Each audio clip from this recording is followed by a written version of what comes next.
Días a todos, un gusto participar con Esperantra y poder llegar a muchas familias en nuestro país, familias con necesidades de educación, de conocer mucho más y, por qué no, otro tipo de actividades. Gracias a esta ONG por la invitación.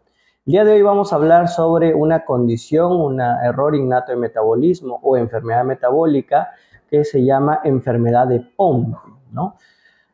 Vamos a ver en qué consiste, la manera general, cómo y por qué es que se da esta condición, ¿no? Dónde está el asiento, dónde está el mecanismo por el cual se da esta enfermedad, qué síntomas van a dar y, por lo tanto, también qué tratamientos, qué pronóstico podemos esperar y los tipos, entre comillas, de enfermedad de Pompe que puede haber, ¿no?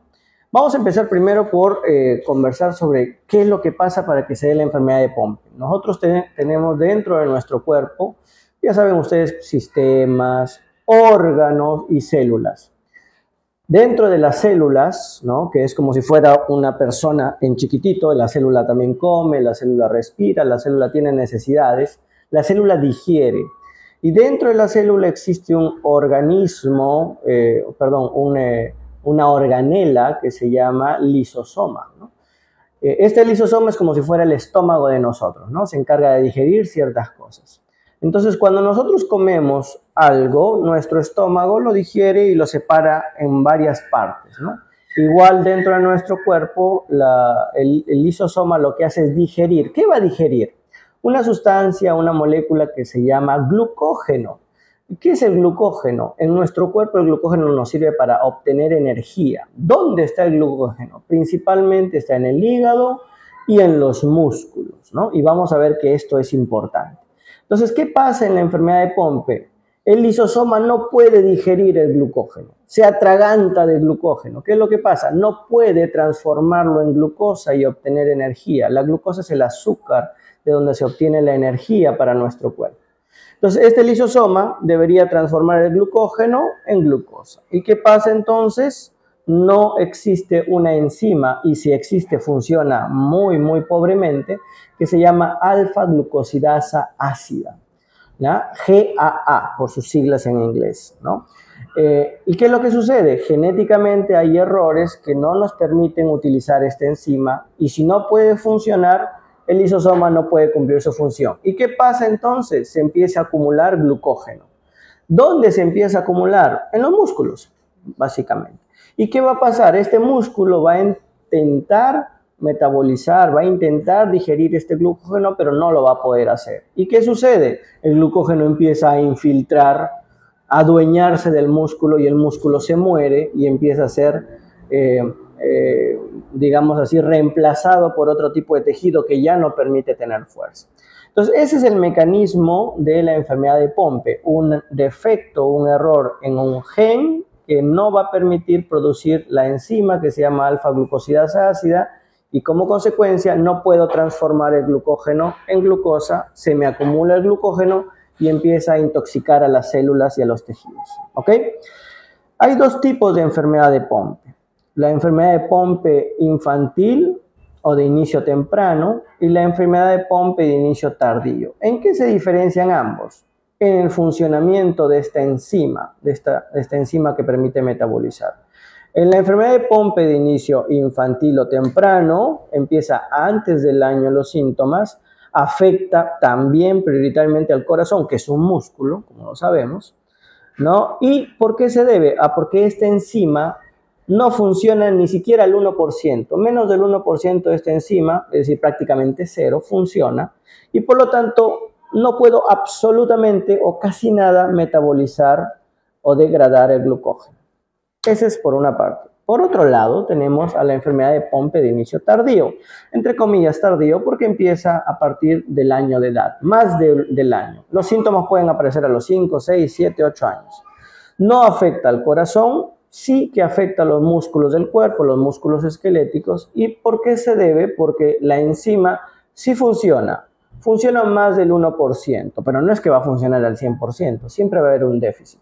Esa es la principal diferencia entre ambos. Pompe de inicio temprano, Pompe de inicio tardío, Pompe afecta músculos y corazón, Pompe afecta músculos no corazón. funcionamiento de la enzima menos del 1%, funcionamiento de la enzima más del 1% y menos del 5%. Esos son los dos tipos, ¿ya? Muy bien, entonces, al final esta enfermedad de Pompe lo que va a hacer es, como no funciona, empieza a acumularse el glucógeno y como les dije, eso va a empezar en las células musculares a reemplazar ese músculo que se va muriendo por tejido no contráctil, por ejemplo, el tejido conectivo o grasa. Entonces los músculos se van reemplazando por grasa. ¿Y los músculos para qué sirven? Los músculos sirven para contraerse, para tener fuerza. Y si mis músculos se van reemplazando por grasa, la grasa no se contrae, no me permite tener fuerza y aparece lo que se llama debilidad muscular, ¿no? Entonces las personas con Pompe tienen problemas para tener fuerza. ¿Dónde empiezan los problemas? En las piernas, básicamente, en la columna, y por lo tanto la postura poco a poco se va alterando, ¿no? Entonces las personas con Pompe empiezan a tener limitaciones para caminar, empiezan a encorvarse mucho esto, lo que se llama a veces, ¿no?, caminadita de patito, ¿no?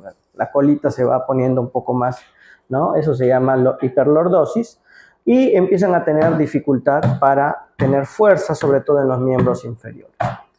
Esto, si no se diagnostica a tiempo, va a progresar. Y como sabemos, los músculos en nuestro cuerpo están por todos lados. Si bien es cierto, empieza afectando a las piernas y a la columna, puede eso prolongarse al resto del cuerpo. ¿Y qué va a pasar? Esta persona va a perder capacidades, ¿no? Y poco a poco la debilidad va a ser mayor y no va a poder, ya en casos avanzados, siquiera coger las cosas, ¿no? Porque la fuerza va a perderse en el resto del cuerpo. Pero empieza en la parte más proximal al cuerpo. ¿Y qué va a pasar entonces? Las personas van a progresar hacia hacia silla de ruedas, ¿no? Hacia la postración.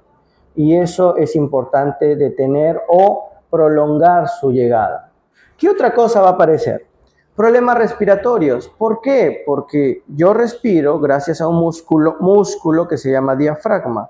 El diafragma, cuando se contrae, se baja y los pulmones se hinchan y entra el aire. Entonces, si yo tengo Pompe y mi músculo diafragma también se infiltra o se altera, ¿qué va a pasar con mi respiración? Voy a tener problemas respiratorios. Y puede ser que empiece durante el sueño, pero eso poco a poco puede ir progresando y finalmente las personas pueden tener una muy severa dificultad respiratoria, siendo necesario aparatos de apoyo oxigenatorio.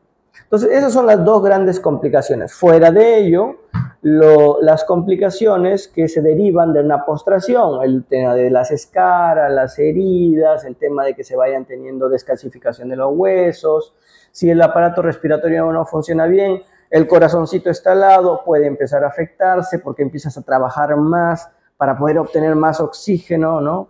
Y poder llevar al cuerpo, pero empieza a fallar. Entonces se vuelve, ¿no? Esto se expande por todo el cuerpo. Obviamente en estadios avanzados las personas tienen problemas respiratorios severos y pueden fallecer por problemas respiratorios y problemas asociados a la postración. ¿Qué hacer? Las personas con Pompe pueden tener un tratamiento específico. Si lo que está funcionando mal es la enzima, reemplazo la enzima. Y eso se llama tratamiento de reemplazo enzimático, en la cual van 3 veces por semana al hospital, se les pone por la vena, dependiendo del esquema obviamente, se les pone por la vena un tratamiento que es una enzima en varias horas y eso ya no va a recuperar lo que ha sucedido, pero sí puede ralentizar el progreso de la enfermedad. Y ese es el objetivo en el tratamiento con Pompe. Aparte de eso, la terapia de aporte oxigenatorio, la terapia de cuidados cardíacos, la terapia de cuidados en la persona postrada, el mejorar el tema de la fuerza mediante terapia física, y eso nos va a ayudar a que el paciente demore en la progresión de la enfermedad. ¿Se puede recuperar algo de lo perdido? Sí, pero ya es más difícil. Lo que queremos es retrasar. Por lo tanto, el diagnóstico tiene que ser temprano, tiene que ser oportuno. El diagnóstico siempre va a necesitar un examen genético para poder ver dónde está el problema en este gen que produce esta enzima, ¿no? Con ello, pues vamos a tratar de que todos nuestros pacientes con Pompe traten de tener una mejor calidad de vida. Si bien es cierto, no hay curación, pero sí hay muchos tratamientos que nos van a permitir mejorar la calidad de vida de los pacientes con POMPE. Y no queda ahí, porque obviamente detrás de esa persona está una familia, ¿no? Y ello también necesita apoyo, apoyo psicológico, ¿no? Apoyo en las diferentes medidas que puedan haber. Esto es una condición no personal, sino familiar, y que al final nos afecta a todos. Nosotros como médicos queremos que nuestros pacientes estén controlados, porque eso también nos va a ayudar a nosotros como profesionales de salud a tener una mejor experiencia y ayudar a muchas más personas.